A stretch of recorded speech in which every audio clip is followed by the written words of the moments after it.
Hello दोस्तों, आज का टॉपिक है scalar field and vector field. आज के इस वीडियो में हम स्केलर फील्ड और वेक्टर फील्ड के ऊपर डिटेल में डिस्कस करेंगे। बट स्केलर फील्ड और वेक्टर फील्ड को समझने से पहले हम इस वीडियो में सबसे पहले बात करेंगे कि फिजिक्स में फील्ड किसे कहते हैं। ठीक है, जब एक बार हम फील्ड को समझ जाएंगे फिजिक्स में, तब हम स्टार्ट करेंगे स्केलर फील्ड को समझना कि फिजिक्स में स्केलर फील्ड क्या होते हैं। फिर उसके बाद हम बात करेंगे फिजिक्स में वेक्टर फील्ड क्या होते हैं। ठीक है, एग्जाम्पल की हेल्प से हम स्केलर फील्ड को भी समझने की कोशिश करेंगे कि ग्राफिकली हम स्केलर फील्ड को किस तरह से रिप्रेजेंट कर सकते हैं, और एग्जाम्पल की हेल्प से वेक्टर फील्ड को भी समझने की कोशिश करेंगे कि वेक्टर फील्ड को ग्राफिकली किस तरह से रिप्रेजेंट कर सकते हैं। तो यही सब इस वीडियो में डिस्कस करने वाले हैं। वीडियो ज्यादा लंबा नहीं है क्योंकि इस टॉपिक में ज्यादा दम है भी नहीं, छोटा सा टॉपिक है बट लेकिन बहुत जरूरी था। क्यों जरूरी था? क्योंकि अगर आपको अगला वीडियो जो कि gradient of a scalar field को अगर समझना है तो सबसे पहले स्केलर फील्ड क्या होता है वो भी तो समझना होगा, है ना। तो सिंपल सी बात है, ग्रेडियंट, डाइवर्जेंस और कर्ल, इन तीनों को समझने के लिए पहले आपको फील्ड की नॉलेज होनी चाहिए। तो फील्ड ऑब्वियस सी बात है, दो टाइप के होते हैं फिजिक्स में, स्केलर फील्ड और वेक्टर फील्ड, और उसके ऊपर का वीडियो आज मैं ये बनाने जा रहा हूं। तो स्टार्ट करते हैं आज का ये वीडियो। तो इस वीडियो में सबसे पहले ये जानने की कोशिश करते हैं कि फिजिक्स में फील्ड किसे कहते हैं। बिकॉज आपको स्केलर फील्ड और वेक्टर फील्ड को समझने से पहले आपको पता होना चाहिए कि फिजिक्स में फील्ड किसे कहते हैं। ठीक है, अगर आपको मैथ में फील्ड किसे कहते हैं ये देखना है तो आप कोई और वीडियो देख सकते हो। हम यहाँ पूरा का पूरा बस इतना डिस्कशन करने वाले हैं कि फिजिक्स में फील्ड किसे कहते हैं और फिजिक्स में स्केलर फील्ड और वेक्टर फील्ड क्या होते हैं। ठीक है, तो अगर मैं सिंपल टर्म में बोलूं आपसे या सिंपल लैंग्वेज में बोलूं कि फील्ड किसे कहते हैं फिजिक्स में, तो फिजिकल क्वांटिटीज को ही फील्ड कहते हैं।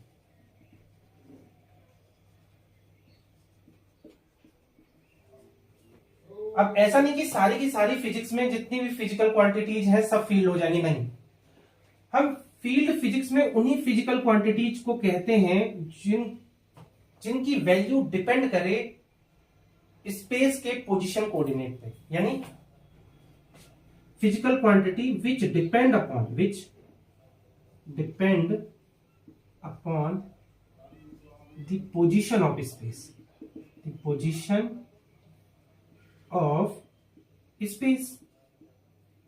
इसको ठीक है, which depend upon the position of space, यानी ऐसी फिजिकल क्वांटिटी जिनकी वैल्यू डिपेंड करे स्पेस की पोजीशन कोऑर्डिनेट पे, उन फिजिकल क्वांटिटी को हम क्या कहेंगे? फील्ड कहेंगे। अब आपको पता है फिजिक्स में कि फिजिकल क्वांटिटी तो दो टाइप की होती है ना। फिजिक्स में हमें पता है कि जो फिजिकल क्वांटिटी होती है, फिजिकल क्वांटिटीज होती हैं वो दो टाइप की होती है। ठीक है, एक तो स्केलर क्वांटिटीज होती है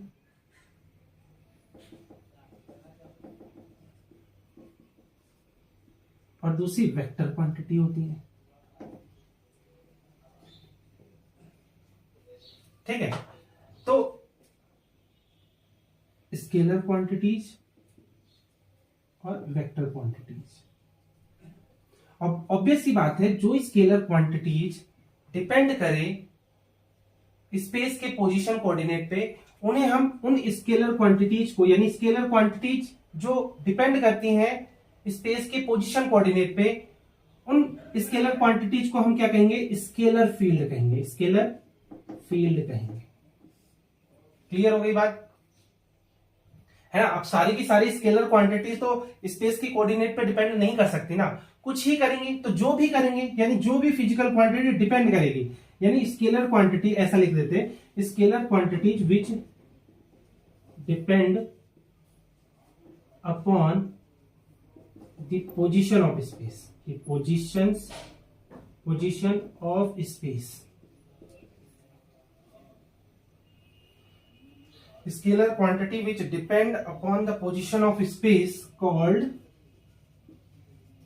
scalar field। क्लियर हो गई बात, यानी सारी स्केलर क्वांटिटी स्केलर फील्ड नहीं हो सकती, सिर्फ वही स्केलर क्वांटिटी स्केलर फील्ड बनेंगी जिनकी वैल्यू डिपेंड करती है स्पेस के पोजीशन कोऑर्डिनेट्स पे। इसी तरह से सारी की सारी वेक्टर क्वांटिटी फील्ड नहीं हो सकती। बट जो भी वेक्टर क्वांटिटी डिपेंड करेंगी स्पेस के पोजीशन कोऑर्डिनेट पे, उनको हम क्या कहेंगे, वेक्टर फील्ड कहेंगे। ठीक है, तो आप इसको भी ऐसे लिख सकते हो, विच यानी vector quantity which depend upon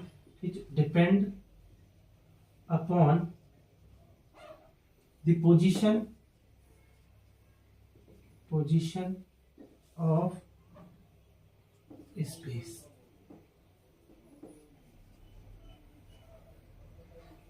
called vector field.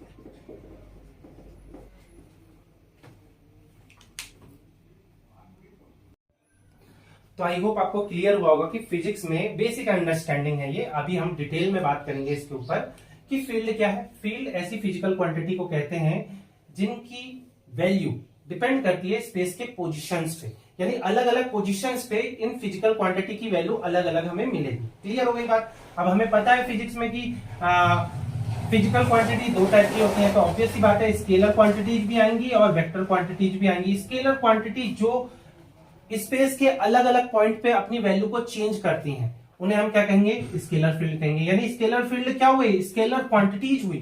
यानी स्केलर फील्ड कहने का मतलब क्या है, स्केलर क्वांटिटीज। यानी आप यहां से सिंपल में समझ सकते हो कि स्केलर फील्ड क्या है। स्केलर फील्ड क्या है, स्केलर क्वांटिटी, स्केलर क्वांटिटीज। ठीक है, और वेक्टर फील्ड क्या है, वेक्टर फील्ड क्या है, वेक्टर क्वांटिटीज। क्लियर हो गई बात। तो जो भी स्केलर क्वांटिटी स्पेस के अलग अलग पॉइंट पे अलग अलग वैल्यू देती हैं, या हो सकता है सेम वैल्यू दे, बट सब पूरे स्पेस पे सेम वैल्यू नहीं होनी चाहिए। कहीं कहीं अगर सेम निकल जाए तो कोई प्रॉब्लम नहीं है। ऐसा नहीं है कि सारे अलग अलग पॉइंट पे अलग अलग वैल्यू आएगी, नहीं। ऐसा हो सकता है कि बहुत सारे अलग अलग पॉइंट पे सेम वैल्यू आई अगर किसी स्केलर क्वांटिटी की, तो भी वो फील्ड ही होगा। क्लियर हो गई बात। मतलब मोस्ट ऑफ केस में उसकी वैल्यू डिफरेंट आए, डिफरेंट पॉइंट पे डिफरेंट आए, तो ऐसी स्केलर क्वांटिटी क्या हो जाएंगी, स्केलर फील्ड बन जाएंगी। इसी तरह से वेक्टर क्वांटिटीज वेक्टर फील्ड कब बनेंगी, जब उनकी वैल्यू स्पेस के अलग अलग पॉइंट पे अलग अलग मिले। हो सकता है कि कुछ पॉइंट ऐसे हो जिनमें स्केलर क्वांटिटी की वैल्यू कॉमन मिले, बट हम उनको इग्नोर मार सकते हैं। ठीक है, बट काम डेफिनेशन वही है कि वेक्टर क्वांटिटी जिनकी वैल्यू स्पेस के अलग अलग पॉइंट पे डिफरेंट डिफरेंट मिलती है, अलग अलग मिलती है, तो ऐसी वेक्टर क्वांटिटीज को हम वेक्टर फील्ड कह सकते हैं। आई होप आपको ये बात समझ में आ रही है। तो जब आप फील्ड के ऊपर नोट्स बनाओगे, आप ये लाइनें लिख सकते हो। इसमें मैंने लिखा है physical quantities those depend upon the position of space called field. जैसे कि स्टार्टिंग में ही मैंने बताया था कि जो भी फिजिकल क्वांटिटी डिपेंड करती है स्पेस के पोजीशन कोऑर्डिनेट पे, उनको हम क्या कहते हैं, फिजिक्स में फील्ड कहते हैं। इसके कुछ एग्जांपल्स भी मैंने यहाँ लिखे। फॉर एग्जांपल टेम्परेचर, क्योंकि आपको पता है कि अगर मैं अर्थ की ही बात करूं या अर्थ के किसी शहर की भी बात कर लूं, लेट अस सपोज दिल्ली की, नैनीताल की, तो आपको पता है कि अलग अलग पोजीशन पे टेम्परेचर अलग अलग मिलेंगे। यानी टेम्परेचर डिपेंड कर रहा है पोजीशंस पे। ठीक है, पोजीशन ऑफ स्पेस पे। इसी तरह से एटमॉस्फेरिक प्रेशर भी, अर्थ की ही बात करें, अर्थ के किसी शहर की ही बात करें, लेट अस सपोज दिल्ली की या रुद्रपुर की या नैनीताल की, तो आपको पता है कि अलग अलग लोकेशन पे या अलग अलग पोजीशन पे एटमॉस्फेरिक प्रेशर भी अर्थ पे अलग अलग होगा। क्लियर हो गई बात। इसी तरह से altitude of a graphical location, या सेम किसी हिली एरिया की बात करें, लेट अस सपोज मसूरी या नैनीताल, तो आपको पता है कि अलग अलग लोकेशन पे अल्टीट्यूड भी अलग अलग होगा। ठीक है, इसका मतलब एल्टीट्यूड भी डिपेंड कर रहा है पोजीशन पे। इसी तरह से gravitational potential, electric potential, electric field, magnetic field, ये सारे के सारे डिपेंड करते हैं स्पेस के पोजीशन कोऑर्डिनेट पे। यानी ये सारी की सारी जो फिजिकल क्वांटिटी मैंने एग्जांपल के रूप में यहाँ लिखी है, वो डिपेंड करती है पोजीशंस पे। इसका मतलब ये सारी की सारी फिजिकल क्वांटिटी कैसे, किसको रिप्रेजेंट करेंगी, फील्ड को रिप्रेजेंट करेंगी। तो आप लिख सकते हो temperature, atmospheric pressure, altitude of a graphical location, gravitational potential, electric field, magnetic field, etc. are such physical quantities those depend upon the position of space, so they all are field. यानी ये सारी की सारी physical quantities physics में fields को represent करती हैं। मैंने यहाँ फील्ड्स क्यों बोला, देखो सिंपल सी बात है, टेम्परेचर का अलग फील्ड बनेगा, बिकॉज अलग अलग पॉइंट पे टेम्परेचर की वैल्यू अलग अलग होगी, तो टेम्परेचर का अलग फील्ड होगा। इसी तरह से एटमॉस्फेरिक प्रेशर का भी एक अलग फील्ड होगा, बिकॉज अलग अलग पोजीशन पे अलग अलग प्रेशर मिलेगा, इसका मतलब प्रेशर का अलग फील्ड होगा। इसी तरह से एल्टीट्यूड का भी अलग फील्ड होगा, ग्रेविटेशनल पोटेंशियल का भी अलग फील्ड होगा, यानी हर एक फिजिकल क्वांटिटी का एक अपना फील्ड होगा। इसी वजह से ये सारी की सारी फिजिकल क्वांटिटी अगर फील्ड्स को रिप्रेजेंट कर रही है, तो इसका मतलब मैंने ये लाइन लिखी है, सो दे ऑल आर फील्ड, यानी इनके अलग अलग फील्ड मिलेंगे, इसीलिए मैंने यहाँ फील्ड से लिखा है। हर एक फिजिकल क्वांटिटी का एक अपना फील्ड होगा, टेम्परेचर का एक अपना फील्ड, प्रेशर का एक अपना फील्ड, ग्रेविटेशनल पोटेंशियल का एक अपना फील्ड, इलेक्ट्रिक फील्ड का एक अपना फील्ड। क्लियर हो गई बात? यानी हर एक फिजिकल क्वांटिटी के रिस्पेक्ट में आप एक ही फील्ड बना सकते हो, अगर वो फिजिकल क्वांटिटी स्पेस के पोजीशन कोऑर्डिनेट पे डिपेंड कर रही है तो। ठीक है, full stop. Thus, we can say that a field represent the variation of physical quantity over the space। यानी इसका सिंपल मीनिंग ये है कि फील्ड क्या रिप्रेजेंट करता है, किसी फिजिकल क्वांटिटी का वेरिएशन स्पेस के रिस्पेक्ट में। यानी स्पेस जैसे जैसे चेंज हो रहा है, वो फिजिकल क्वांटिटी वैसे वैसे किस तरह से चेंज हो रही है, इसको फील्ड रिप्रेजेंट करता है फिजिक्स में।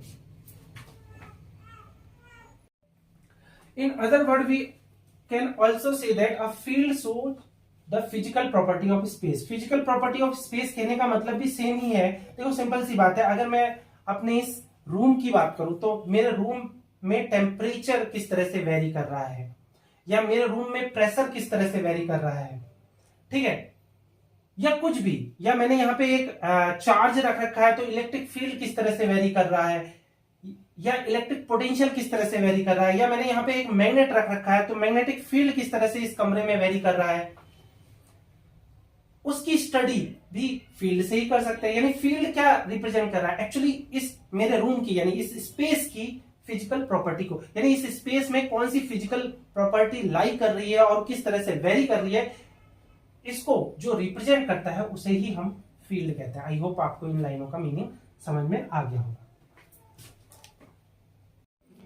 फिर आगे आप नोट्स में लिखोगे, a physical quantity which depend upon the position coordinate of space can be written as continuous function of position represented by F bracket में X Y Z. Therefore a field can be represented by a continuous function of position coordinates. इस line का मतलब समझो। देखो हमने अभी discuss किया कि फील्ड ऐसी फिजिकल क्वांटिटीज होती हैं जो स्पेस के पोजीशन कोऑर्डिनेट पे डिपेंड करती हैं। क्लियर हो गई बात? यानी फिजिकल क्वांटिटीज होती हैं फील्ड, ठीक है। अब जो फिजिकल क्वांटिटी स्पेस के पोजीशन कोऑर्डिनेट पे डिपेंड करती है उन्हें हम मैथमेटिकली फंक्शन से रिप्रेजेंट कर सकते हैं, जो फंक्शन पोजीशन कोऑर्डिनेट पे डिपेंड करें। कहने का मतलब मेरे पास दो फंक्शन है, लेट अस सपोज मेरे पास एक फंक्शन है f equal to x plus Y square plus z cube. अब आपको पता है कि जैसे जैसे मैं एक्स वाई जेड की वैल्यू चेंज करूंगा ये फंक्शन की वैल्यू चेंज होगी, यानी ये उसी फिजिकल क्वांटिटी की तरह बिहेव करेगा ये फंक्शन जो फिजिकल क्वांटिटी डिपेंड करती है स्पेस के पोजीशन कोऑर्डिनेट्स पे। तो इस फंक्शन को मैं ऐसे लिख सकता हूं, f is the function of x, y, z। यानी ये क्या रिप्रेजेंट कर रहा है, x plus Y square plus z cube को। क्लियर हो गई बात? यानी मैथमेटिकली कोई फंक्शन जो पोजीशन कोऑर्डिनेट पे डिपेंड करता है वो उस फिजिकल क्वांटिटी को रिप्रेजेंट कर सकता है फिजिक्स में जिसकी वैल्यू पोजीशन कोऑर्डिनेट पे डिपेंड करती है। क्लियर हो गई बात?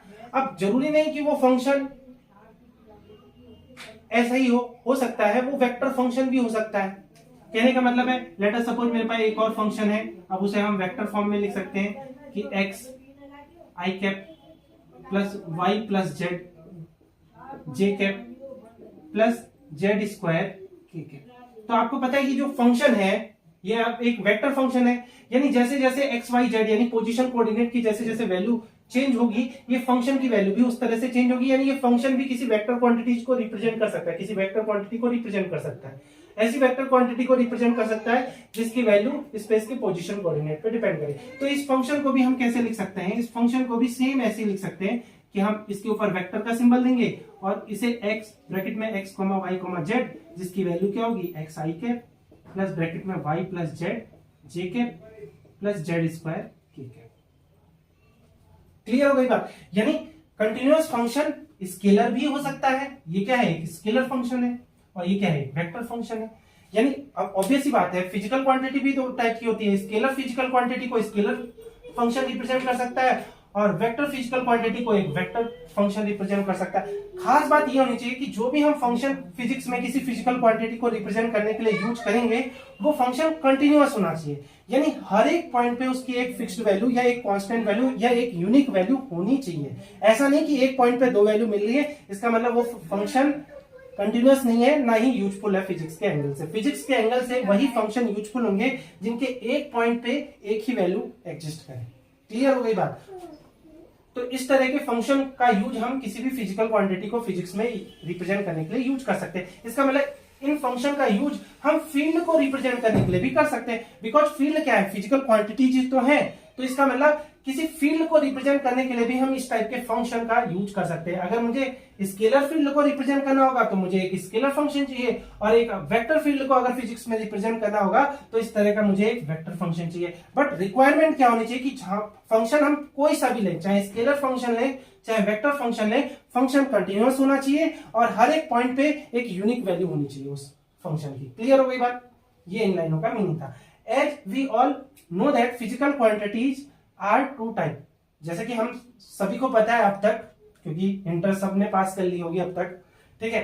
तो जितनी भी फिजिकल क्वांटिटी होती है फिजिक्स में वो दो टाइप की होती है, स्केलर्स हो सकती हैं, वेक्टर्स हो सकती हैं। इसका मतलब फील्ड भी, क्योंकि फील्ड क्या है, फिजिकल क्वांटिटी को ही तो हम फील्ड कह रहे हैं, इसका मतलब फील्ड भी दो टाइप के हो सकते हैं, स्केलर फील्ड भी हो सकता है और वेक्टर फील्ड भी हो सकता है। तो इस तरह से आप नोट्स में लाइनें लिख सकते हो। As we all know that physical quantity are two types, scalar and vector, therefore field which show the variation of physical quantity can also categorize into two type, scalar field and vector field। ठीक है, इन example को हम आगे discuss करेंगे।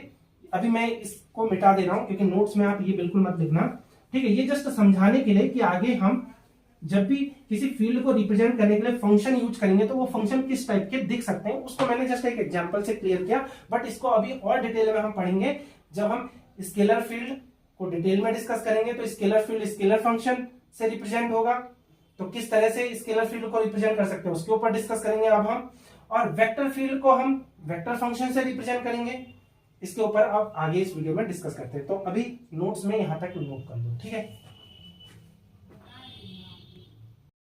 तो अब detail में बात कर लेते हैं स्केलर फील्ड की। इसमें स्टार्टिंग में आप नोट्स में ये डेफिनेशन लिख सकते हो, scalar field is represented by scalar quantity that में चेंज इन स्पेस, या आप ये भी डेफिनेशन लिख सकते हो, field which represent the variation of scalar quantity over the space known as scalar field. या आप ये भी डेफिनेशन लिख सकते हो, scalar field define the scalar quantity that varies point to point over the space. या लास्ट में finally आप बेस्ट डेफिनेशन इस तरह से बना सकते हो कि scalar field describe the variation of scalar quantity over the space. यानी स्केलर फील्ड क्या है, जो डिस्क्राइब करता है स्केलर क्वांटिटी का variation over the space. Clear हो गई बात? A scalar field refer to assigning a scalar value of physical quantity like temperature, atmospheric pressure, electric potential, gravitational potential etc to every point in space. Clear हो गई बात? इस line का meaning यह है कि scalar field scalar physical quantity को नहीं बोलेंगे, स्केलर फील्ड हम उस स्पेस को बोलेंगे जिसमें उस स्केलर फिजिकल क्वांटिटी की अलग अलग पॉइंट पे अलग अलग न्यूमेरिकल वैल्यू हमें मिल रही है।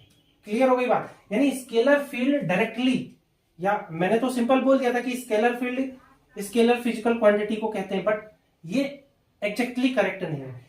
स्केलर फील्ड हम एक स्पेस को बोलते हैं जिस स्पेस के हर एक पोजीशन कोऑर्डिनेट पे मुझे स्केलर फिजिकल क्वांटिटी की न्यूमेरिकल वैल्यू पता हो। अब स्केलर फिजिकल क्वांटिटी कौन कौन सी हो सकती है, जिनकी वैल्यू पोजीशन पे डिपेंड करे, जैसे कि temperature, atmospheric pressure, electric potential, gravitational potential. ये जितनी भी स्केलर फिजिकल क्वांटिटी है या इस तरह की जितनी भी स्केलर फिजिकल क्वांटिटी है जिनकी न्यूमेरिकल वैल्यू या स्केलर वैल्यू स्पेस की अलग अलग पोजीशन पे अलग अलग वैल्यू मिले या पोजीशन के साथ साथ उनकी वैल्यू में चेंज आता है, तो ऐसी स्केलर फिजिकल क्वांटिटी का हम एक यूनिक स्केलर फील्ड बना सकते हैं।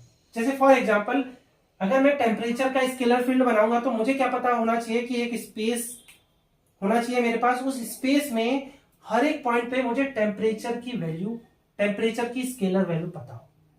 ठीक है, तो अगर मुझे मेरे पास एक ऐसा स्पेस है जिसके हर एक पोजीशन कोऑर्डिनेट पे मुझे टेम्परेचर की स्केलर वैल्यू पता है, तो वो जो स्पेस होगा उसे हम टेम्परेचर का स्केलर फील्ड बोलेंगे। इसी तरह से मैं एटमॉस्फेरिक प्रेशर का एक अलग स्केलर फील्ड बना सकता हूं। कैसे बनाऊंगा कि मेरे पास एक स्पेस होना चाहिए जिसपे अलग अलग पोजीशन कोऑर्डिनेट्स हो, यानी अलग अलग पोजीशन हो, और उन अलग अलग पोजीशन पे मुझे प्रेशर की वैल्यू पता हो, यानी हर एक पॉइंट के लिए मेरे पास प्रेशर की एक स्केलर वैल्यू हो। तो उस स्पेस में जिसमें हर एक पॉइंट पे मुझे प्रेशर की मेरे पास एक वैल्यू है, न्यूमेरिकल वैल्यू है या स्केलर वैल्यू है, तो उस स्पेस को मैं बोलूंगा एटमॉस्फेरिक प्रेशर का स्केलर फील्ड। इसी तरह से इलेक्ट्रिक पोटेंशियल का स्केलर फील्ड क्या हो जाएगा कि मेरे पास एक स्पेस हो जिसके हर एक पोजीशन कोऑर्डिनेट पे मुझे इलेक्ट्रिक पोटेंशियल की स्केलर वैल्यू का पता हो। तो ऐसे स्पेस को जिसमें मेरे पास हर एक पॉइंट पे इलेक्ट्रिक पोटेंशियल की स्केलर वैल्यू का पता है, तो उस स्पेस को हम कहेंगे ग्रेविटेशनल पोटेंशियल, इलेक्ट्रिक पोटेंशियल का स्केलर फील्ड। इसी तरह से ग्रेविटेशनल पोटेंशियल का भी स्केलर फील्ड क्या हो जाएगा, ऐसा स्पेस जिसके हर एक पोजीशन कोऑर्डिनेट पर मुझे ग्रेविटेशनल पोटेंशियल की स्केलर वैल्यू का पता हो। क्लियर हो गई बात? ये इन लाइनों का मीनिंग है। यानी सिंपल सी बात है, scalar field scalar physical quantity को नहीं कहते, एक्चुअली स्केलर फील्ड उस स्पेस को कहते हैं जिस स्पेस के हर एक पॉइंट पे मुझे स्केलर फिजिकल क्वांटिटी की न्यूमेरिकल वैल्यू या स्केलर वैल्यू का पता हो। आई होप आपको इस लाइन का मीनिंग समझ में आया होगा। Full stop. A scalar field is represented by a continuous function f x y z of position coordinate. Full stop. The value of scalar field function f x y z can be different or same for different position of space. Full stop. Examples. इस line का meaning ये है कि अगर मुझे scalar field को represent करना है तो मेरे पास एक कंटिन्यूअस स्केलर फंक्शन होना चाहिए।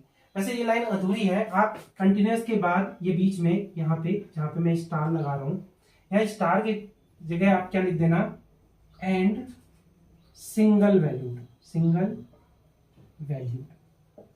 यानी अगर मुझे स्केलर फील्ड को रिप्रेजेंट करना है तो मेरे पास एक continuous and single valued scalar function होना चाहिए जो पोजीशन कोऑर्डिनेट पे डिपेंड करे। क्लियर हो गई बात? क्योंकि मैंने बताया था कि स्केलर फील्ड क्या है कि स्पेस में हर एक पॉइंट पर अगर मुझे स्केलर फिजिकल क्वांटिटी की स्केलर वैल्यू अगर पता है तो वो स्पेस क्या हो जाएगा, स्केलर फील्ड हो जाएगा। यानी सिंपल सी बात है, स्केलर फील्ड एक्चुअली किसको रिप्रेजेंट करता है, स्पेस में स्केलर फिजिकल क्वांटिटी के वेरिएशन को रिप्रेजेंट करता है। अब स्केलर फिजिकल क्वांटिटी के वेरिएशन को स्केलर फंक्शन रिप्रेजेंट कर सकता है। इसका मतलब स्केलर फील्ड को भी एक स्केलर फंक्शन रिप्रेजेंट कर सकता है अगर वो कंटिन्यूअस हो, यानी उसकी वैल्यू स्पेस के हर एक पॉइंट पे लाई करे और हर एक पॉइंट पे उसकी एक सिंगल वैल्यू हो। क्लियर हो गई बात? यानी एक पॉइंट पे दो वैल्यू नहीं होनी चाहिए, ऐसा फंक्शन ये होना चाहिए। तो ऐसा फंक्शन स्केलर फील्ड को रिप्रेजेंट कर सकता है। क्लियर हो गई बात? Full stop. The value of scalar field function f x y z can be different or same for different position of space. Example.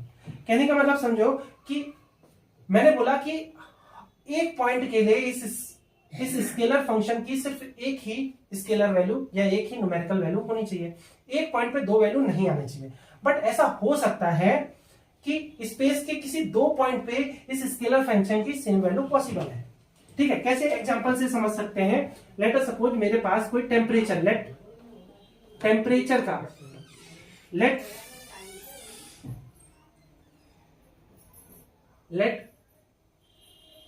Scalar function of temperature, ठीक है, ये पहला एग्जांपल है। टेम्परेचर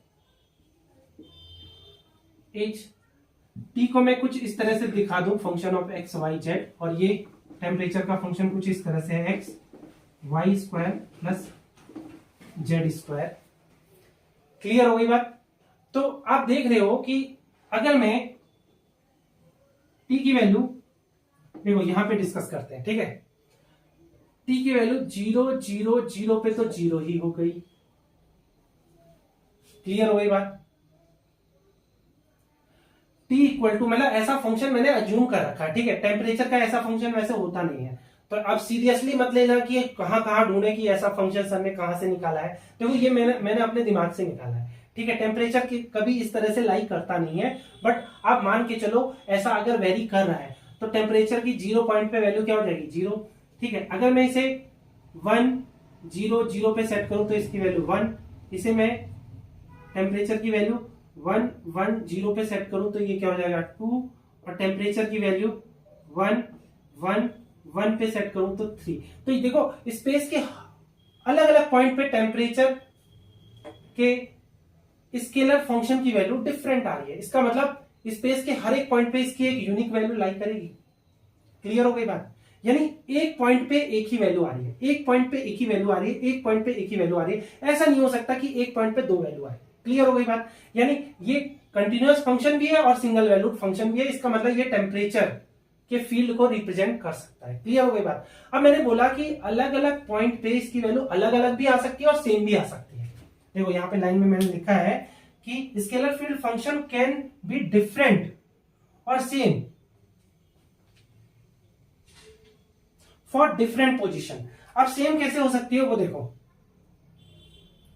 जैसे कि टेम्परेचर की वैल्यू मैं 0 1 0 पे भी कैलकुलेट करूं तो 1 ही आएगी, और टेम्परेचर की वैल्यू 0 0 1 पे भी कैलकुलेट करूं तो 1 ही आएगी। तो देखो यहाँ पे 3 पॉइंट है, 1 पॉइंट 2 पॉइंट 3 पॉइंट, यानी इन तीनों पॉइंट पे ही टेम्परेचर की वैल्यू कॉमन आ रही है। ऐसा भी हो सकता है। देखो कहने का मतलब क्या है, पॉइंट डिफरेंट है बट वैल्यू सेम ही आ रही है, बट सिंगल वैल्यू है। ऐसा नहीं कि एक पॉइंट पे दो वैल्यू आ रही है। यानी ये पॉसिबल है कि अलग अलग पॉइंट पे या तो वैल्यू अलग अलग आए स्केलर फंक्शन की, या तो अलग अलग पॉइंट पे वैल्यू सेम आए। ये दोनों ही कंडीशन पॉसिबल है, वो मैंने दिखाने की कोशिश की है। क्लियर हो गई बात। और भी केस पॉसिबल है, जैसे कि लेट अस सपोज कि t इक्वल टू 3 0 0 पे इसकी वैल्यू 3 आएगी इस फंक्शन की, लेकिन अगर मैं इसी को 1 1 1 पे कैलकुलेट करूं तब भी 3 आएगी। या ऐसा भी कर सकता हूं कि 0 1 0 2 -1 पे भी इसकी वैल्यू क्या आएगी, ये एक्चुअली इसको क्यूब कर देना, ठीक है, ठीक है। तो इसकी वैल्यू क्या आएगी, 3 ही आएगी, ठीक है। आई होप आपको ये बात समझ में आई होगी कि स्केलर फील्ड को हम किससे रिप्रेजेंट कर सकते हैं, स्केलर फंक्शन से रिप्रेजेंट कर सकते हैं। ऐसा स्केलर फंक्शन जो कंटिन्यूअस हो और सिंगल वैल्यूड हो, प्लस स्केलर फील्ड फंक्शन की अलग अलग पॉइंट पे डिफरेंट वैल्यू भी पॉसिबल है और सेम वैल्यू भी पॉसिबल है। ये इन लाइनों का मीनिंग क्लियर हो गया इस एग्जांपल से, ठीक है। एक और बहुत मोस्ट फेमस एग्जांपल हम यूज करेंगे, ठीक है। इसको मैं मिटा रहा हूं, या ऊपर मिटा देते हैं क्योंकि इसकी जरूरत पड़ेगी, ठीक है। मैं मिटा दूं इससे। एक और हमारे पास फील्ड है, ये तो क्या है, scalar function of temperature, means यहां पे लिख सकते हो means it can represent scalar field of temperature, ठीक है, scalar field of temperature. Clear हो गई बात। यानी ये सारी रिक्वायरमेंट पूरी कर रहा है ये फंक्शन, जो कि फील्ड को रिप्रेजेंट करने के लिए यूजफुल थी, ठीक है। अच्छा, दूसरा एग्जांपल हम ले सकते हैं इलेक्ट्रिक पोटेंशियल का, ठीक है। इलेक्ट्रिक पोटेंशियल फंक्शन, ठीक है। ये भी एक स्केलर फंक्शन है, ये भी तो क्या है, स्केलर फंक्शन है। Electric potential function is also a scalar function, ठीक है। कैसा होता है वो, एफ, अगर मैं आर के टर्म्स में बताऊं तो वो होता है 1/4πε0, Q is the charge, electric charge, upon इस चार्ज से कितनी डिस्टेंस यानी कितनी रेडियस पे वो है, आर, ठीक है। अब क्योंकि आर को आप ऐसे लिख सकते हो पोजीशन कोऑर्डिनेट के टर्म्स में, x² y² प्लस z², हमें ये पता है, ठीक है। तो हम इलेक्ट्रिक पोटेंशियल फंक्शन को कैसे लिख सकते हैं, f x Y z is equal to, इसको ऐसा करते हैं कि पूरे को मैं k मान लेता हूं, यानी इसको मैं ऐसे लिख सकता हूं k/r। क्योंकि चार्ज फिक्स है। तो इसको हम ऐसे लिख सकते हैं k upon under root x square plus Y square plus Z square. ठीक है, अब मैं आपको बताऊं कि ये फंक्शन भले ओरिजिन पे डिफाइंड नहीं है, तो आप लिखोगे r is not equal to 0 for r is not equal to 0। ठीक है, मतलब अदर देन 0 0 0 पॉइंट। ठीक है, यानी 0 पॉइंट पे ये डिफाइंड नहीं है फंक्शन, बट इसके अलावा पोजीशन 0 के अलावा ये हर जगह डिफाइंड है। ठीक है, यहां पे लिख देना where r equal to under root x square plus Y square plus Z square. जो ये इलेक्ट्रिक पोटेंशियल फंक्शन होता है वो कुछ ऐसा ही होता है। ये इलेक्ट्रिक पोटेंशियल फंक्शन को हम ऐसे लिख सकते हैं। तो बस इतना लिखना है यहां पे, for r is not equal to 0। यानी ये फंक्शन कब तक वैलिड है? जब तक r की वैल्यू 0 नहीं होती। बाकी हर पोजीशन पे ये फंक्शन सही काम करेगा। ठीक है, तो इस फंक्शन के साथ ये कंडीशन भी लिख देना। क्लियर हो गई बात? ठीक है, या ये फंक्शन ऐसे भी लिख सकते हो, वेयर आप बताओगे x is greater than 0, y is greater than 0, z is greater than 0, और इसी कंडीशन को आप लिख सकते हो r is not equal to 0। ठीक है, यानी ये फंक्शन इन्हीं पॉइंट पे डिफाइंड है। तो ये इलेक्ट्रिक पोटेंशियल फंक्शन भी किसको रिप्रेजेंट कर रहा है? एक स्केलर फील्ड को रिप्रेजेंट कर रहा है। ये स्केलर फील्ड किसका वेरिएशन रिप्रेजेंट करेगा? इलेक्ट्रिक पोटेंशियल फंक्शन का वेरिएशन रिप्रेजेंट करेगा स्पेस में। क्लियर हो गई बात? बिकॉज इसकी भी पोजीशन अगर आप देखो तो मैं बताऊं कि यहां पे लिख देते हैं। ठीक है, यहां पे समझा देता हूं कि x इक्वल टू 1, यानी इस फंक्शन की वैल्यू 1 1 1 पे क्या होगी? k हो जाएगी। इस फंक्शन की वैल्यू 1 0 0 पे भी क्या हो जाएगी? 1 1 यहीं से स्टार्ट करते हैं। ठीक है, 1 0 0 पे इसकी वैल्यू होगी k अपॉन सिर्फ k। इसी तरह से इसकी वैल्यू 0 1 0 पे भी इसकी वैल्यू होगी k। फिर इसकी वैल्यू 0 0 1 पे भी होगी k, बट f की वैल्यू 1 1 0 पे होगी k अपॉन रूट 2। ठीक है, इसी तरह से f की वैल्यू 0 1 1 पे होगी k अपॉन अंडर रूट 2। इसकी वैल्यू 0 1 0 1 1 0 1 पे भी क्या होगी? k by root 2। या f की वैल्यू 1 1 1 पे भी क्या होगी? k upon root 3। तो हम देख रहे हैं कि अलग अलग पोजीशन पे वैल्यू या तो सेम आ रही है या तो डिफरेंट आ रही है। ठीक है, लेकिन सिंगल है, एक ही वैल्यू है। इसका मतलब ये जो इलेक्ट्रिक पोटेंशियल फंक्शन है ये स्केलर फील्ड को रिप्रेजेंट कर रहा है। यानी this scalar function represent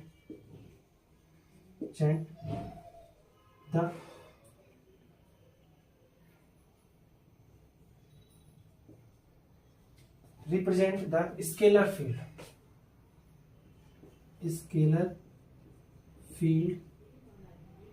of electric potential. ठीक है, तो यहां तक पहुंच करके नोट कर लो। ठीक है, नोट्स कैसे बनाने? सिंपल सी बात है, आपको ये फंक्शन लिखना है। ठीक है, चाहो तो आप अलग अलग पॉइंट पे इसकी वैल्यू बता सकते हो। तो फिर आप बताओगे it means it can represent scalar field of temperature. और इसी तरह से आप electric potential function is also scalar function, उसकी वैल्यू मैंने यहां लिख दी है। ठीक है, यहां तक। फिर इसको हम एक्स वाई जेड के फॉर्म में ऐसे लिख सकते हैं, और इसके साथ ये कंडीशन जरूर बता देना। ठीक है, ये कंडीशन के बिना ये फंक्शन अधूरा है। ठीक है, यानी ये एक तरह से इस फंक्शन के लिए बाउंड्री कंडीशन है।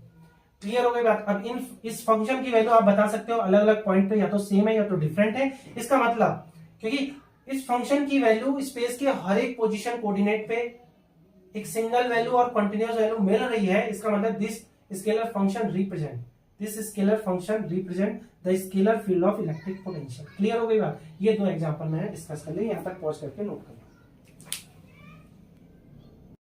इस सेकंड एग्जांपल में आप स्केलर फंक्शन को या तो v फंक्शन ऑफ r से दिखा सकते हो या आप फाई फंक्शन ऑफ r से भी दिखा सकते हो। ठीक है, यहाँ पे या आप इसको f एक्स वाई जेड ना लिख के फाई एक्स वाई जेड या v एक्स वाई जेड, क्योंकि इलेक्ट्रिक पोटेंशियल फंक्शन को या तो फाई से दिखाते हैं या तो कैपिटल V से दिखाते हैं, तो आपकी चॉइस है, आप कर सकते हो। ठीक है, ऐसा। और यहाँ पे एक थोड़ी सी मिस्टेक है, ये r नॉट इक्वल टू 0 नहीं, इसे ऐसा कर देना r इज ग्रेटर देन 0।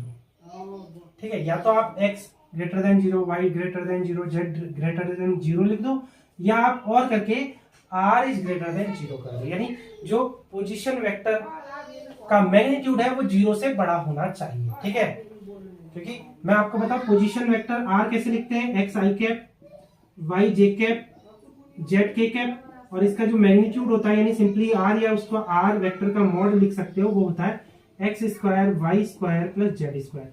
तो मेरे कहने का मतलब क्या है कि इस r की वैल्यू ग्रेटर देन 0 होनी चाहिए, या तो आप ऐसे लिख दो या तो फिर ऐसे लिख दो, x is greater than 0, y is greater than 0, z is greater than 0। ठीक है, तो यहां तक पहुंच करके नोट करो। फिर आगे आप नोट्स में लिखोगे, in this way we can say that a continuous and single valued function में represent scalar field, full stop, as we know that scalar value of scalar field function can be same or different at different points of space, then all those point of space where scalar field function has common value make a surface known as level surface। देखो, level surface का concept scalar field में समझना बहुत जरूरी है। अगर आपको आगे आने वाले वीडियो में ग्रेडियंट ऑफ स्केलर फील्ड का कॉन्सेप्ट अगर अच्छी तरह से समझना है तो आपको स्केलर फील्ड में लेवल सरफेस क्या होती है ये समझना जरूरी है। ठीक है, इसीलिए मैं सोच रहा हूं कि इसी वीडियो में हम लेवल सरफेस का कॉन्सेप्ट समझा देते हैं कि स्केलर फील्ड में लेवल सरफेस क्या होती है। देखो, मैं मैंने फंक्शन डिस्कस किए थे। एक टेम्परेचर, पहला एग्जांपल क्या था, स्केलर फील्ड ऑफ टेम्परेचर। ठीक है, उसका फंक्शन हमने कैसे लिखा था, x Y Z equal to क्या था, x plus Y square plus z cube. ठीक है, और दूसरा हमने एग्जांपल लिया था scalar field of electric potential. ठीक है, scalar field of electric potential. इन्हीं दोनों एग्जांपल पे हम लेवल सरफेस की बात कर लेते हैं। ठीक है, जिसका फंक्शन मैंने कैसे लिखा था, phi x Y z is equal to k. ठीक है, यह पूरा लिख लेते हैं, 1/4 पाई एप्सिलॉन 0। ठीक है, capital Q upon under root में X square Y square plus Z square. ठीक है, कब, जब r इज ग्रेटर देन 0। ठीक है, अच्छा, मैंने बताया था, देखो अगर आप ध्यान से देखो तो किसी स्पेस में पोजीशन कोऑर्डिनेट होंगे हमारे पास। लेट अस सपोज ये टेम्परेचर का स्केलर फील्ड है। ठीक है, ये किसका फिगर में बना रहा हूं, फिगर है स्केलर फील्ड ऑफ टेम्परेचर। ठीक है, इसमें मैं बता देता हूं ये एक्स, ये वाई, ये जेड एक्सिस है। ठीक है, इसी तरह से एक और फिगर हम बनाएंगे जो कि होगा अगेन ये एक्स, ये वाई और ये जेड। ठीक है, ये क्या है, फिगर किसका है, फिगर है scalar field of electric potential. अब ध्यान से देखो, मैंने इसके लिए बताया था कि इसकी वैल्यू कॉमन होगी कहां, कि 1 0 0 पे, या इसकी वैल्यू 0 1 0 पे, या इसकी वैल्यू 0 0 1 पे। क्या आएगी, ऑब्वियस सी बात है 1। यानी कहने का मतलब है ऐसे बहुत सारे पॉइंट होंगे जिसपे इसकी वैल्यू कितनी आएगी, 1 आएगी। यानी वो सारे पॉइंट का स्लोप, यानी लेट अस सपोज ये 1 है, ये 1 है, ये 1 है, यानी ऐसी सरफेस ऐसी सरफेस जिस पे स्केलर फील्ड फंक्शन की वैल्यू कॉमन आती है। तो ये जो सरफेस है, ठीक है, ये गोल नहीं होगी, इसे हल्का सा फ्लक्चुएट कर देना, ठीक है, ऐसे बना देना, ठीक है, क्योंकि ये गोल तो कहीं से नहीं होगी, ठीक है, इस तरह से बना देना। ठीक, तो ये जो सरफेस है जो मैंने बनाई है, ठीक है, अच्छी तरह से बना देते हैं, ठीक, कि ये वन, ये वन, ये वन, तो इस तरह से कोई सरफेस होगी। तो ये जो सरफेस है जिसपे scalar field of temperature function की जो वैल्यू है वो कॉमन है, तो ऐसी सरफेस को हम कहेंगे लेवल सरफेस। ठीक है, ऐसी सरफेस को हम कहेंगे लेवल सरफेस। यानी लेवल सरफेस उन सारे पॉइंट का वो सरफेस है, यानी इस सरफेस पे वो सारे पॉइंट होंगे, यानी उन सभी पॉइंट से जो सरफेस बनेगी जिसपे इस फंक्शन की वैल्यू 1 आ रही है, तो उस सरफेस को हम क्या कहेंगे, लेवल सरफेस। आई होप आपको बात समझ में आई होगी। देखो सिंपल सी बात है, ये जैसे मेरा स्क्रीन है, जो ये मेरा बोर्ड है, बोर्ड के जो पॉइंट्स हैं वो पॉइंट आपस में मिलके ही तो एक सरफेस बना रहे हैं। तो ऑब्वियस सी बात है, मुझे उन पॉइंट का सरफेस चाहिए जिन पॉइंट पे स्केलर फंक्शन की वैल्यू कॉमन आ रही हो। तो ये मैंने जो सरफेस बनाया है, ये ऐसा अज्यूम कर रहा हूं कि इन सरफेस के सभी पॉइंट पे इस स्केलर फंक्शन की वैल्यू 1 है। इसी तरह से कई सारी और सरफेस बन सकती हैं, उनका शेप सेम भी हो सकता है, डिफरेंट भी हो सकता है। ठीक है, तो ये भी सरफेस ऐसी है मैंने ड्रॉ की है जिसपे स्केलर फंक्शन की वैल्यू अगेन सेम है। ठीक है, जैसे कि मैं बना सकता हूं कि लिख देते हैं यहां पे T300, फिर T300, फिर 210, ठीक, या ठीक है, यहां पे भी फंक्शन की वैल्यू आएगी 3, यहां पे भी फंक्शन की वैल्यू आएगी 3, और एक और पॉइंट बना देते हैं 0, 2, -1, इस पे भी फंक्शन की वैल्यू आएगी 3। यानी और भी वैल्यू पॉसिबल है ना। जैसे स्केलर फंक्शन की 1 न्यूमेरिकल वैल्यू 1 के लिए भी कई सारे पॉइंट मिल रहे हैं, ऐसी स्केलर फंक्शन की न्यूमेरिकल वैल्यू 3 यानी स्केलर वैल्यू 3 के लिए भी कई सारे पॉइंट्स बन रहे हैं। उन सभी पॉइंट से कोई तो सरफेस बनेगी, तो जो सरफेस बनेगी उसी को हम क्या बोलेंगे, लेवल सरफेस। और ये लेवल सरफेस एक नहीं कई सारी हो सकती है।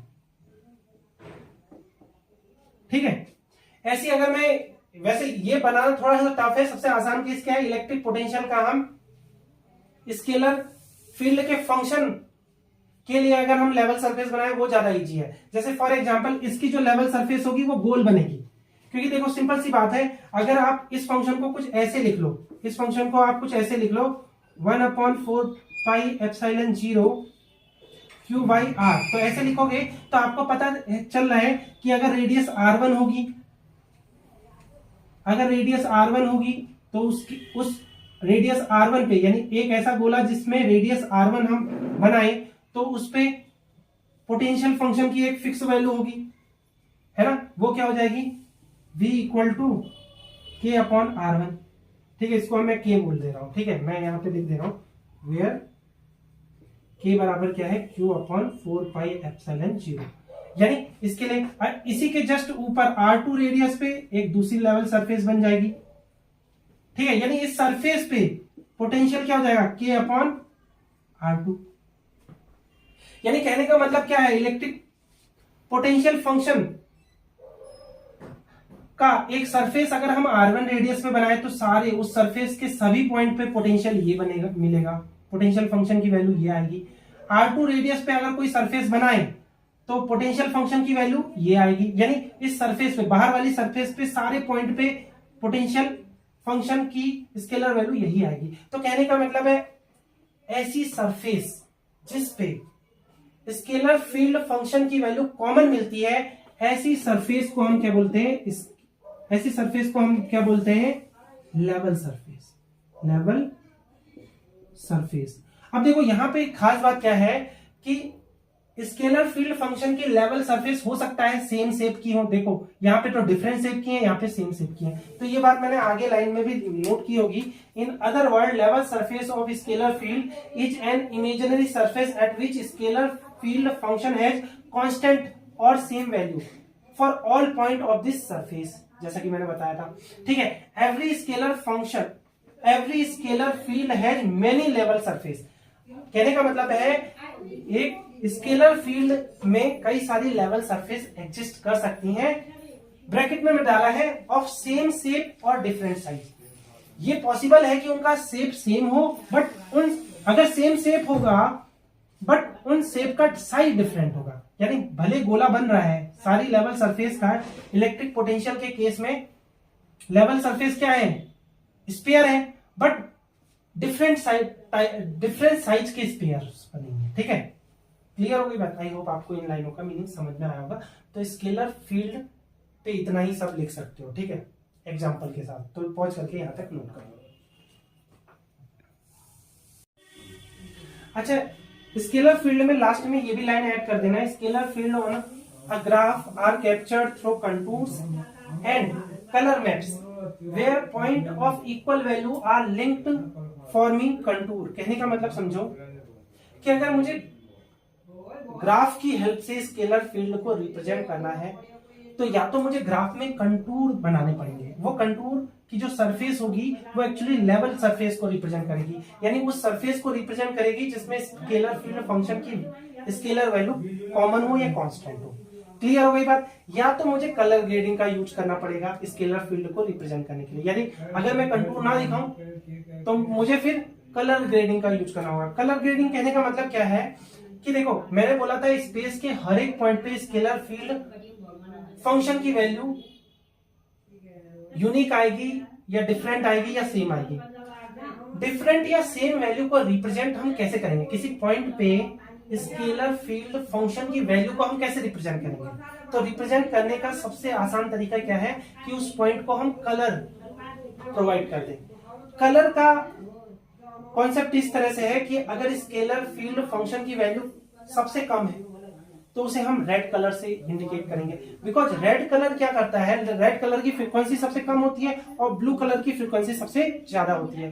तो यानी जब भी स्केलर फील्ड फंक्शन की न्यूमेरिकल वैल्यू कम आएगी तो उसे हम रेड कलर से इंडिकेट करेंगे, और जैसे जैसे इंक्रीज होगी तो रेड से लेके ब्लू कलर तक के सारे शेड इस 3 डायमेंशनल स्पेस के ग्राफ में हम पॉइंट के कलर देते रहेंगे, यानी हर एक पॉइंट को एक यूनिक कलर देंगे। डिपेंड करेगा वो कलर स्केलर फील्ड फंक्शन की न्यूमेरिकल वैल्यू पे। न्यूमेरिकल वैल्यू जितनी ज्यादा वो ब्लू कलर की तरफ उतना शिफ्ट करेगा कलर, और न्यूमेरिकल वैल्यू जितनी कम उसका कलर रेड कलर की तरफ शिफ्ट करेगा। इस तरह से हम कलर ग्रेडिंग की हेल्प से भी स्केलर फील्ड फंक्शन को या स्केलर फील्ड को ग्राफिकली रिप्रेजेंट कर सकते हैं। तो यही मैंने लाइन लिखी है कि scalar field on a graph are captured through contour, या तो मैं कंटूर की हेल्प से रिप्रेजेंट कर लूं स्केलर फील्ड को, ठीक है, या फिर कलर मैप की हेल्प से रिप्रेजेंट कर लूं। बस दोनों ही केस में कंटूर मुझे जरूर दिखेगा। कंटूर कहने का मतलब है लेवल सरफेस दोनों ही केस में दिखेगी, या तो आप कंटूर की फॉर्म में स्केलर फील्ड को रिप्रेजेंट कर लो या कलर ग्रेडिंग के हेल्प से आप स्केलर फील्ड को रिप्रेजेंट कर लो। आपको ये जो सरफेस है जिसे हम लेवल सरफेस बोल रहे हैं, जिसपे स्केलर फील्ड फंक्शन की स्केलर वैल्यू कांस्टेंट मिल रही है, वो आपको दोनों ही केस में रिप्रेजेंट करना पड़ेगा ग्राफ में, अगर आपको स्केलर फील्ड को ग्राफिकली रिप्रेजेंट करना है तो। आई होप आपको इन लाइनों का मीनिंग समझ में आया, ठीक है। अब बात कर लेते हैं इस वीडियो में वेक्टर फील्ड की। तो सबसे पहले वेक्टर फील्ड की आप डेफिनेशन नोट्स में क्या क्या लिख सकते हो उसके ऊपर डिस्कशन कर लेते हैं। A vector field is represented by a vector quantity that may change in space, या फिर ये डेफिनेशन लिख सकते हो, a vector field define a vector quantity that varies point to point over space, या फिर a field which represent the variation of vector quantity over the space is known as vector field. या सबसे अच्छी definition तो ये हो सकती है, vector field describe the variation of vector quantity over the space, full stop. Vector field refers to assigning the value of vector quantity like wind velocity, electric field, magnetic field, etc. to every point in space. Full stop. A vector field is represented by continuous and single valued vector function f vector function of x, y, z of position coordinates. Full stop. The value of vector field function can be different or same for different point of space. For example, इन लाइनों का भी overall meaning यही है कि vector field हम किसी भी वेक्टर क्वांटिटी को नहीं कह सकते। एक्चुअली वेक्टर फील्ड हम उस स्पेस को कहेंगे जिसके हर एक पॉइंट पे मुझे वेक्टर क्वांटिटी की वैल्यू पता है। क्लियर हो गई बात? वेक्टर क्वांटिटी क्या क्या हो सकती है? लाइक विंड वेलोसिटी हो सकती है, इलेक्ट्रिक फील्ड हो सकती है, मैग्नेटिक फील्ड हो सकती है, या वो सभी वेक्टर क्वांटिटीज हो सकती हैं फील्ड जिनकी न्यूमेरिकल वैल्यू डिपेंड करती है पोजीशन कोऑर्डिनेट पे। ठीक है, तो फील्ड एक्चुअली क्या हुआ? वो 3 डायमेंशनल स्पेस हुआ जिसके हर एक पॉइंट पे हमें वेक्टर क्वांटिटी की वैल्यू पता हो, तो उस स्पेस को हम क्या कहेंगे? वेक्टर फील्ड कहेंगे। क्लियर हो गई बात? अच्छा, जिस तरह से स्केलर फील्ड को हमने स्केलर फंक्शन से रिप्रेजेंट किया, उसी तरह से हम वेक्टर फील्ड को एक वेक्टर फंक्शन से रिप्रेजेंट कर सकते हैं।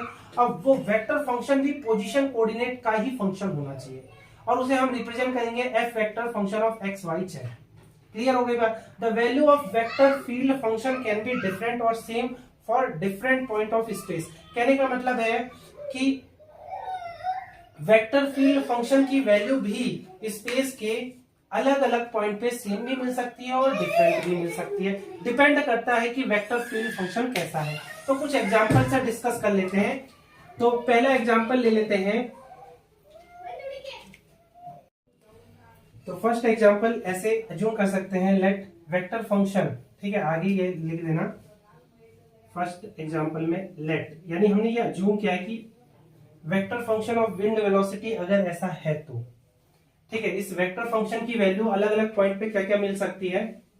तो देख लेते हैं कि वेक्टर फंक्शन की वैल्यू 0 0 0 पे क्या हो जाएगी? 0। ठीक है, वेक्टर फंक्शन की वैल्यू 1 0 0 पे क्या हो जाएगी? आई कैप। ठीक है, वेक्टर फंक्शन की वैल्यू 1 2 0 0 पे क्या हो जाएगी? जे 2 आई कैप। वेक्टर फंक्शन की वैल्यू 3 0 0 पे क्या हो जाएगी? 3 आई कैप। क्लियर हो गई बात? इसी तरह से वेक्टर की फंक्शन की वैल्यू n 0 0 पे क्या हो जाएगी? n आई कैप। ठीक है, इसी तरह से और पॉइंट को भी कैलकुलेट कर सकते हो। वेक्टर फंक्शन की वैल्यू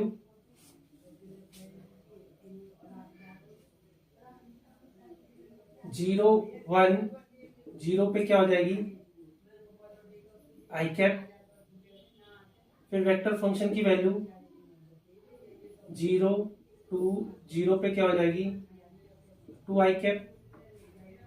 ठीक है, वेक्टर फंक्शन की वैल्यू 0 3 0 पे क्या हो जाएगी? 3 आई कैप। ठीक, इसी तरह से वेक्टर फंक्शन की वैल्यू 0 n 0 पे क्या हो जाएगी? n आई कैप। ठीक है, इसी तरह से और पॉइंट भी कैलकुलेट कर सकते हो आप। वेक्टर फंक्शन की वैल्यू 1 1 0 पे क्या हो जाएगी? 2 आई कैप। वेक्टर फंक्शन की वैल्यू 2 1 0 पे क्या हो जाएगी? 3 आई कैप। वेक्टर फंक्शन की वैल्यू 1 2 0 पे क्या हो जाएगी? 3 आई कैप। वेक्टर फंक्शन की वैल्यू 2 2 0 पे क्या हो जाएगी? 4 आई कैप। इस तरह से आप सारे पॉइंट पे इस विंड वेलोसिटी के वेक्टर फंक्शन की वैल्यू कैलकुलेट कर सकते हो। ग्राफिकली इसको हमें कैसे रिप्रेजेंट करना है, क्योंकि सिंपल सी बात है कि वेक्टर फंक्शन एक्चुअल में एक वेक्टर है, तो हर एक वेक्टर के पास एक मैग्नीट्यूड होता है और डायरेक्शन भी होता है। उसको रिप्रेजेंट करने के लिए हम ग्राफिकली एरो का यूज करते हैं। ठीक है, एरो की जो ये लेंथ है, जो एरो की लेंथ होगी वो क्या रिप्रेजेंट करेगी? मैग्नीट्यूड को। और इसकी जो डायरेक्शन है, जो एरो का हेड है, वो किसको रिप्रेजेंट करेगा? डायरेक्शन को। यानी इसका मतलब अगर मैं ये बोल रहा हूं कि विंड वेलोसिटी का एक हमारे पास वेक्टर फंक्शन है, तो ये वेक्टर फंक्शन विंड वेलोसिटी के लिए वेक्टर फील्ड को रिप्रेजेंट करेगा। यानी ऐसा वेक्टर फील्ड जिसके हर एक पॉइंट पे हमें विंड वेलोसिटी की वैल्यू पता है। और उसे हम ग्राफिकली कैसे रिप्रेजेंट करेंगे, देखो कि एक 3 डायमेंशनल स्पेस दिखाएंगे, बट इसमें मैंने जानबूझ के वही पॉइंट दिखाए हैं जिनमें जेड डायरेक्शन में हमें कोई एरो रिप्रेजेंट नहीं करना है। तो इस वजह से ये जो फंक्शन है, जो ये विंड वेलोसिटी का वेक्टर फंक्शन है, उसके लिए सिर्फ एक्स वाई प्लेन का ग्राफिक काफी है। ठीक है, अब मैं कुछ ही पॉइंट बताऊंगा कि लेट अस सपोज मैं गिन के, अच्छा यहाँ पे एक और इंपॉर्टेंट बात समझो कि मैंने एक लाइन लिखी है,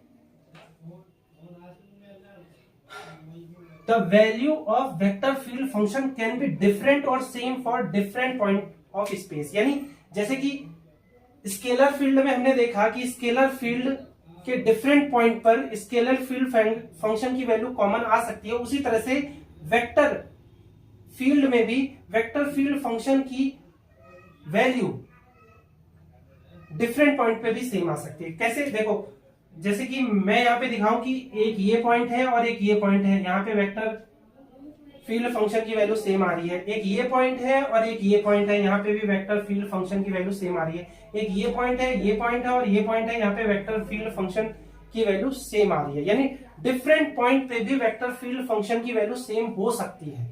या तो डिफरेंट तो होंगी, बट कुछ पॉइंट ऐसे भी मिल सकते हैं वेक्टर फील्ड में कि जिन पॉइंट पे वेक्टर फील्ड फंक्शन की वैल्यू सेम हो सकती है। ठीक है, बट मैं सारे पॉइंट तो नहीं दिखा सकता क्योंकि फिर ये फिगर काफी कॉम्प्लेक्स बन जाएगा, बट मैं कुछ गिने चुने पॉइंट, जैसे कहने का मतलब है एक्स एक्सिस में एक तो 1 0 0 को हम शो करेंगे और यहाँ पे हम करेंगे इसको 0 1 0 को शो करेंगे और एक पॉइंट करेंगे ये वाला जो 1 1 0 है।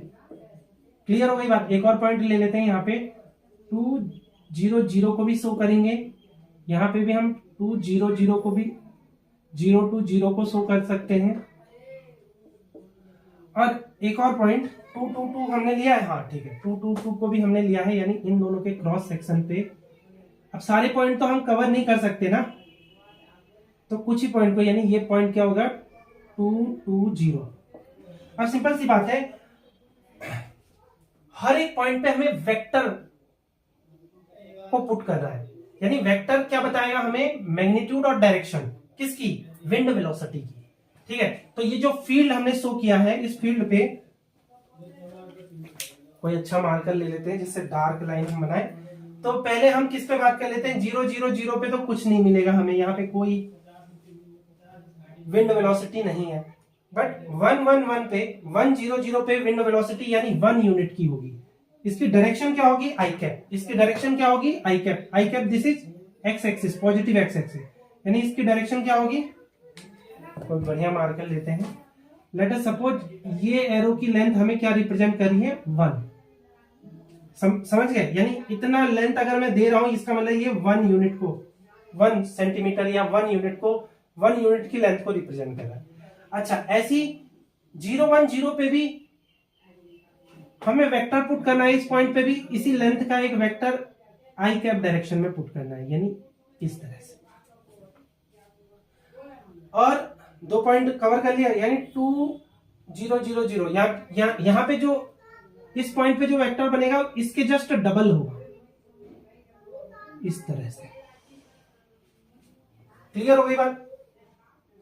अच्छा, फिर 0 2 0 पे भी सेम इसी लेंथ का एक वेक्टर बनेगा, यानी हवा कुछ इस तरह से बह रही है। क्लियर हो गई बात, ठीक है। अच्छा, 2 2 0 पे 4 आई कैप, यानी अगेन यहां पे इन दोनों के जस्ट डबल, इस लेंथ के डबल, यानी यहां पे सबसे ज्यादा तेज विंड वेलोसिटी है, तो उसका एरो इसके जस्ट डबल होगा, यानी ये एरो। अब आप समझ लो, ठीक है, मैं यूनिट डाल देता हूं, ये 1 यूनिट का है, ये 1 यूनिट का है, ये 2 यूनिट का है, ये 2 यूनिट का है, ये 4 यूनिट का है। यानी हमें हर एक पॉइंट पे एक वेक्टर रिप्रेजेंट करना होगा जिसका अपना एक मैग्नीट्यूड होगा और अपनी एक डायरेक्शन होगी। तो कुल मिला के मैंने तो कुछ ही पॉइंट का यहाँ पे रिप्रेजेंटेशन किया है, बट वेक्टर फील्ड के हर एक पॉइंट पे मुझे इस तरह के एरो बनाने पड़ेंगे, तो वो जो ग्राफ बनेगा, तो वो जो रिप्रेजेंटेशन होगा वेक्टर्स का, उसी को हम क्या कहेंगे, वेक्टर फील्ड कहेंगे। आई होप आपको क्लियर हुआ हो। इसके लिए मैंने फिगर बना। आप चाहो तो और भी पॉइंट के लिए आप वेक्टर फील्ड शो कर सकते हो, ठीक है। तो ये क्या हो गया, vector field for the wind velocity. जब मैंने ये ग्राफ बनाया था तो मैंने 110 पॉइंट पे एरो को शो नहीं किया था, तो एरो को किस तरह से शो करना है उसकी कैलकुलेशन में सिखा चुका हूं। जस्ट हिंट के लिए बता देता हूं, 100 और 010 पॉइंट पे जो एरो है उनके जस्ट डबल लेंथ का होगा ये एरो जो 110 पॉइंट पे होगा और डायरेक्शन में सेम होगा। क्लियर हो गई बात। आप चाहो तो इस ग्राफ में और भी पॉइंट के लिए आप एरो इंडिकेट कर सकते हो, बट अगर आपने ऐसा करा तो ये ग्राफ बहुत कॉम्प्लेक्स बन जाएगा और वो मैं नहीं चाहता था, इसलिए मैंने बस कुछ ही गिने चुने पॉइंट पे ही एरो को शो किया है। क्लियर हो गई बात। जैसे आप ये ग्राफ बना लोगे उसके बाद आप ये फंक्शन को अगेन लिखोगे कि जो हमारा विंड वेलोसिटी का vector function v x y z equal to x plus y i cap plus z j cap है। इस फंक्शन की वैल्यू स्पेस के हर एक पॉइंट पे एग्जिस्ट करती है, यानी ये कंटिन्यूअस भी है और सिंगल वैल्यूड फंक्शन भी है। इसका मतलब विंड वेलोसिटी का ये वेक्टर फंक्शन वेक्टर फील्ड को रिप्रेजेंट कर रहा है। तो आप ये लाइन लिख सकते हो नोट्स में, hence this vector function of wind velocity represent a vector field as shown in graph. यानी सिंपल सी बात है, हम किसी भी वेक्टर फंक्शन को कब बोल देंगे कि वो वेक्टर फील्ड को रिप्रेजेंट कर रहा है, जब वो वेक्टर फंक्शन किसी फिजिकल क्वांटिटी को रिप्रेजेंट कर रहा हो प्लस वो कंटिन्यूअस हो और सिंगल वैल्यूड हो। यानी ये वेक्टर फंक्शन सिंपल सी बात है विंड वेलोसिटी को रिप्रेजेंट कर रहा है और ये कंटिन्यूअस भी है और सिंगल वैल्यूड भी है। इस वजह से इस वेक्टर फंक्शन को हम ये कह सकते हैं कि ये वेक्टर फंक्शन वेक्टर फील्ड को इंडिकेट कर रहा है। क्लियर हो गई बात। यानी सिंपल सी बात है, 3 डायमेंशनल स्पेस में मैं हर एक पॉइंट पे विंड वेलोसिटी की वैल्यू को इस वेक्टर फंक्शन की हेल्प से कैलकुलेट कर सकता हूं। अब विंड वेलोसिटी की वैल्यू को कैलकुलेट करने का मतलब क्या है कि हर एक पॉइंट पे विंड वेलोसिटी की का मैग्नीट्यूड और डायरेक्शन दोनों पता होनी चाहिए। तो हम इसकी हेल्प से मैग्नीट्यूड और डायरेक्शन दोनों बता सकते हैं स्पेस के हर एक पॉइंट पे। क्लियर हो गई बात। हेंस क्लियर हो गई बात। इसी वजह से हम इस वेक्टर फंक्शन को वेक्टर फील्ड बोल पा रहे हैं। Hence each point of vector field is assigned by an arrow of different or same magnitude and direction। देखो ये इंपॉर्टेंट पॉइंट है। इसका मतलब अगर मैं फिजिक्स में वेक्टर फील्ड को रिप्रेजेंट कर रहा हूं ग्राफिकली, तो वो रिप्रेजेंटेशन कैसा होना चाहिए कि स्पेस के हर एक पॉइंट पे मेरे पास एक एरो होना चाहिए।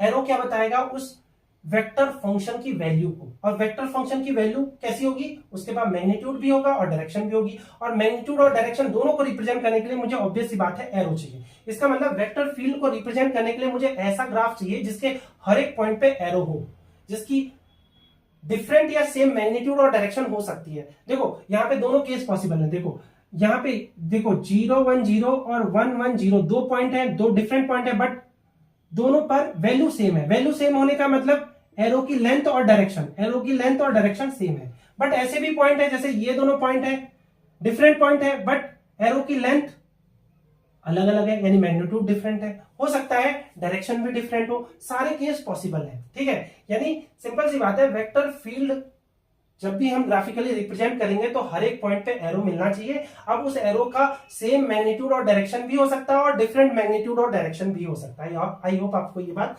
समझ में आई होगी कि वेक्टर फील्ड को ग्राफिकली कैसे रिप्रेजेंट करना होता है। ठीक है, एक और एग्जांपल से समझ लेते हैं।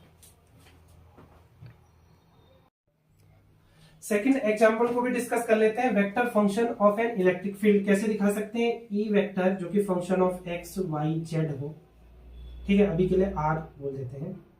ठीक है, आर वेक्टर कैसा होगा, 1/4πε0 electric charge Q upon position vector का स्क्वायर, और इसकी जो डायरेक्शन होगी वो आर कैप डायरेक्शन में होगी। ठीक है, आप चाहो मैं यहाँ पे बता देता हूं कि आर क्या है, अगेन आपको पता हो, x cap, x i cap, Y j cap और जेड के कैप।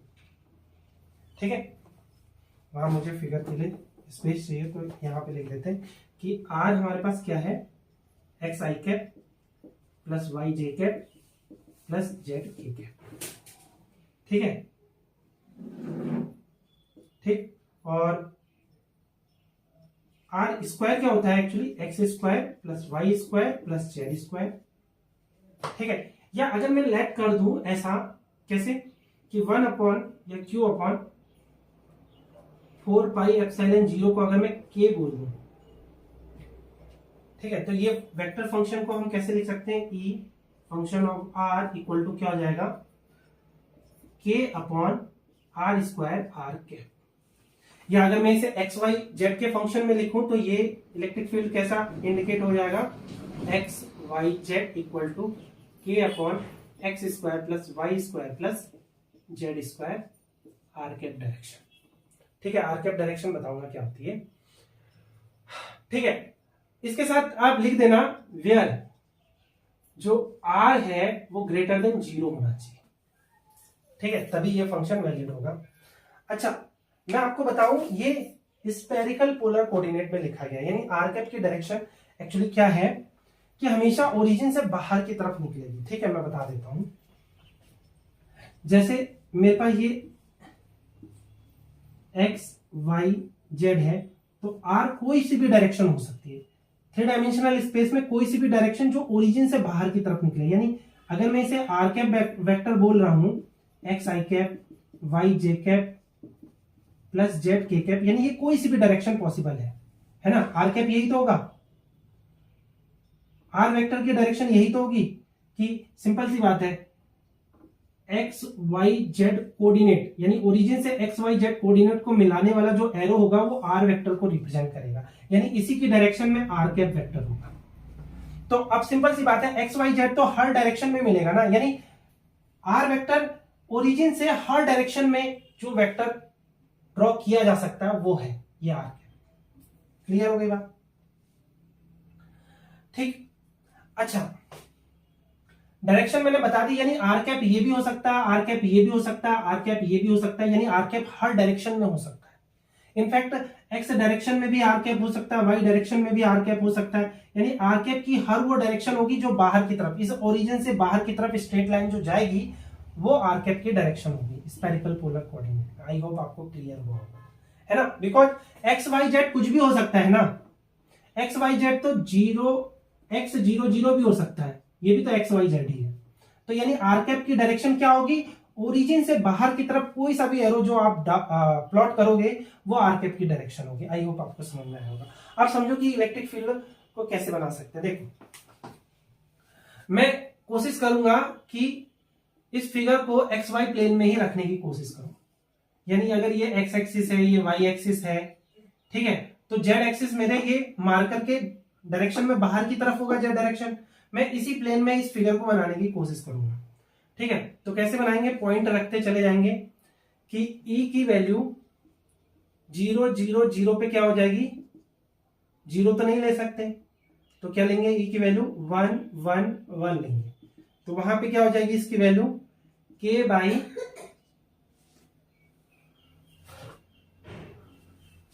ऐसा करते ये करते 1 0 0 पे इसकी वैल्यू के बाई के है आर के। ठीक है, इसी तरह से इलेक्ट्रिक फील्ड की वैल्यू 0 1 0 पे क्या मिलेगी, के आर कैप। इलेक्ट्रिक फील्ड की वैल्यू मैं एक्स वाई प्लेन पे ही फिगर बनाने की कोशिश करूंगा, आप चाहो तो अलग 3 डायमेंशनल स्पेस में भी बना सकते हो, बट मैं इसको जेड कोऑर्डिनेट की वैल्यू हमेशा 0 लूंगा ताकि फिगर मेरा एक्स वाई प्लेन पे ही बने रहे। इसकी वैल्यू क्या हो जाएगी, के अपॉन 2। ठीक है, फिर क्या बना सकते हैं हम, ई की वैल्यू 2 0 0 पे के बाई 4 आर कैप। फिर ई इक्वल टू 0 2 0 पे इसकी वैल्यू। ठीक है, इसकी वैल्यू याद रखना, ये प्लस माइनस दोनों केस होगा। ठीक है, आप चाहो तो करके देख सकते हो क्योंकि स्क्वायर हो जाएगा यहां पे। ठीक है, इसके लिए भी प्लस माइनस दोनों केस ले सकते हो। ठीक है, इसके लिए भी हम प्लस माइनस दोनों केस ले सकते हैं क्योंकि स्क्वायर हो जाएगा, इस फॉर्मूले से स्क्वायर हो जाएगा। इसके लिए भी हम प्लस माइनस दोनों केस ले सकते हैं। ठीक है, प्लस माइनस 2, इसके लिए भी हम क्या ले सकते हैं, प्लस माइनस 2, और एक लास्ट केस ये क्या हो जाएगा, के अपॉन 4 आर कैप।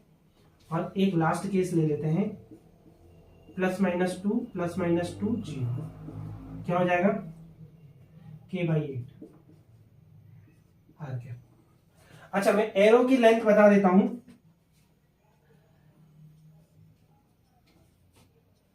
अच्छा, अगर k ये है तो k/2 जस्ट ये होगा, इसका हाफ, ठीक है। k की लेंथ, k/2 की लेंथ इतनी हो जाएगी। फिर k/4 आ रहा है तो k/4 की लेंथ इससे भी हाफ, और k/8 इससे भी हाफ।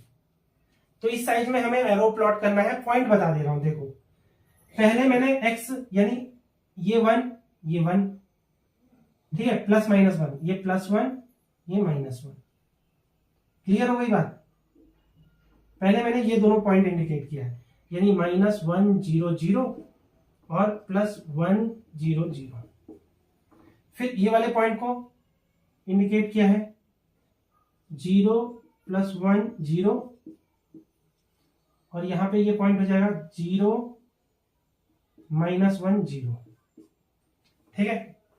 मैंने अभी ये 2 पॉइंट और ये 2 पॉइंट रिप्रेजेंट किए, 4 पॉइंट हो गए। इन पे एरो बना दें।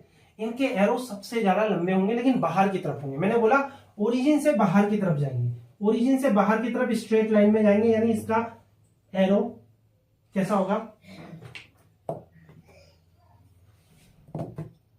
ये होगा। क्लियर हो गई बात, इतनी लेंथ का। इसका भी एरो क्या होगा, इतनी ही लेंथ का होगा।